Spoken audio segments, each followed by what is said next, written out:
if you can just like explain a little bit more again how the of interest happened, that would be great. Sure.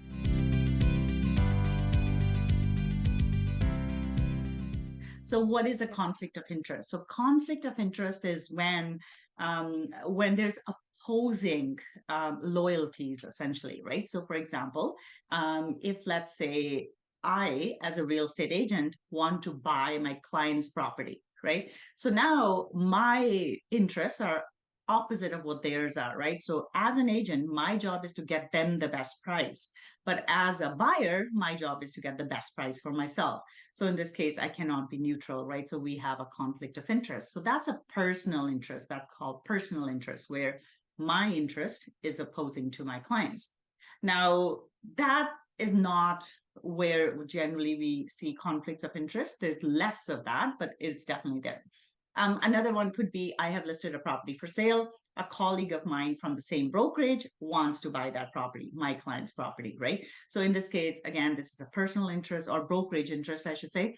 The reason this is a conflict of interest is I have a relationship with my colleague. I see them all the time in the brokerage. I have maybe a friendly relationship with them. So because of that, I want them to get a good deal. But then I have a responsibility towards my client where I need to make sure they get the best deal, which part of which is also the best price possible, right? So now I'm working in two opposite directions or being pulled in two opposite directions. And that's why that's a conflict of interest. So that's known as brokerage interest. Okay. So those are the easy ones. So we get those out of the way first. Okay, so next one. So when you have so now let's talk about common law versus designated agency. Okay, so or first actually for both of those, if I as an agent have a buyer, right? I have a buyer that I've been showing properties to. Okay, then I also have a listing. So I've listed a property for, let's say, Sam. Okay. And then I have Lisa who wants to buy a property. I've been showing her properties, but I've also listed this property. So in this case, let's say Lisa wants 3 bedroom, 2.5 baths, but this is the same type of property I have listed. So I would want to show Lisa this property, right? So showing the property is not a conflict of interest. I can show Lisa whatever properties I want to. But remember, I already have a relationship with Lisa. I cannot create it after the fact. So, so in this case, if I show my listing to Lisa, that is not a conflict. But let's say Lisa loves the property, wants to write an offer on it. Now it becomes a conflict, because the reason it becomes a conflict is because my job with my seller client is to get them the highest price possible, right? But my job for the buyer client is to get them the lowest price possible. So how can I get the highest price and the lowest price in the same transaction? I can't, right? And that's why that's a conflict of interest. So that's called opposing interest, because they're on the opposite side of the deal, right? One is a seller, one is a buyer. So they're on the opposite side of the deal. So that's called opposing interest. And it doesn't matter whether it's a designated agency or a common law agency. One agent with a buyer and a seller is always a conflict of interest. Okay. Mm-hmm. So that's one. And then there could be another situation where I have two buyers, right? Two different buyers.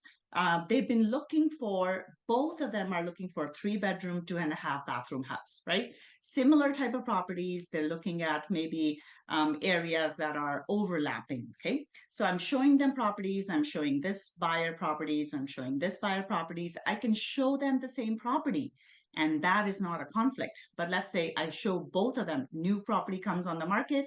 I show both of them the same property, and all of a sudden, both of them say, they're interested in writing an offer on the property, right? So as soon as we get to the offer, that's when it becomes a conflict of interest, because now how do I can't favor one over the other, right? So my job here is to get them the best price and the best deal, best terms.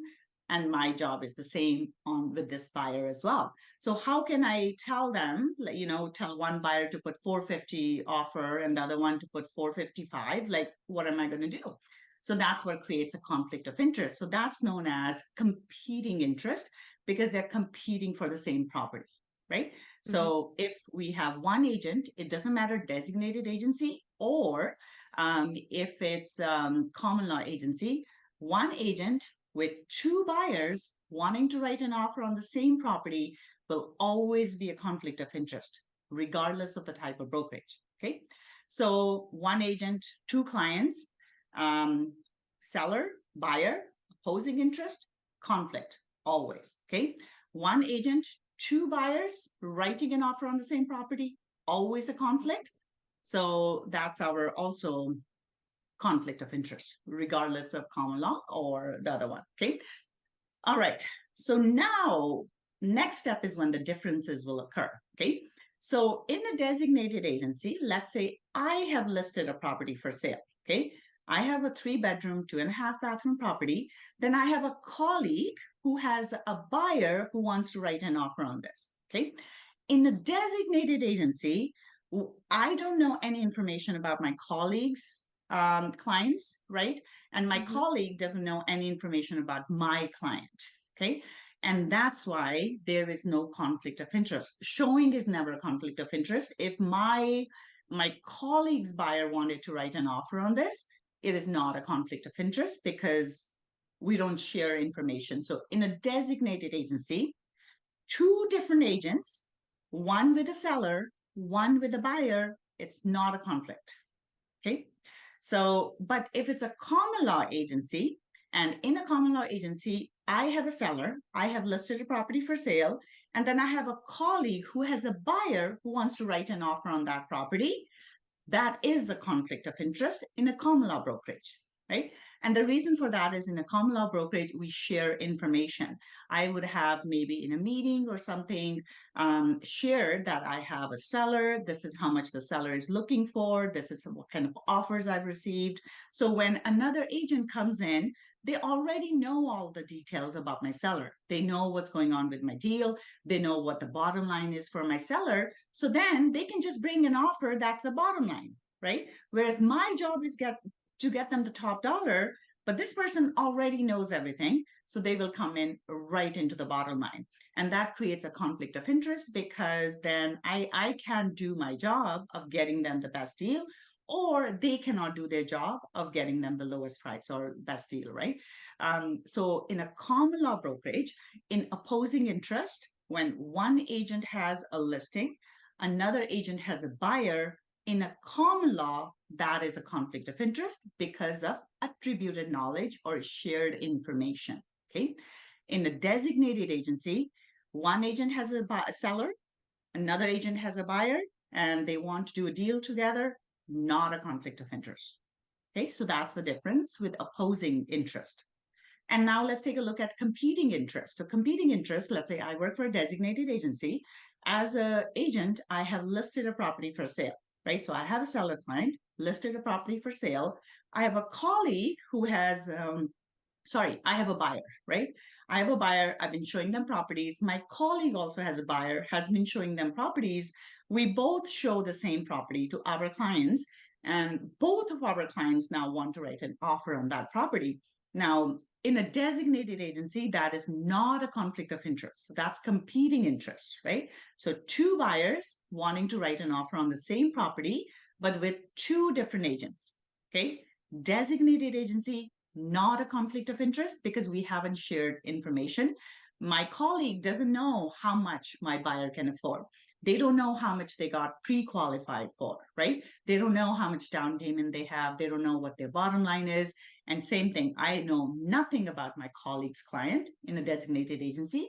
And that's why two buyers writing an offer on the same property is not a conflict of interest in designated agency. But if we were in a common law agency, now that agent knows everything. My colleague knows everything about my buyer because maybe, again, we had a meeting and I shared information about I'm working with this buyer. This is the type of property they're interested in. This is how much they got pre-approved for. These are their circumstances.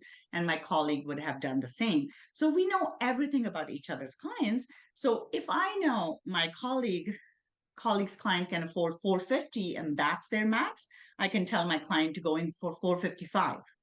And that would not be fair to either party, right? So because of attributed knowledge or sharing of information that happens in common law, so when you have two different agents with two different buyers in a common law brokerage, it will be a conflict of interest.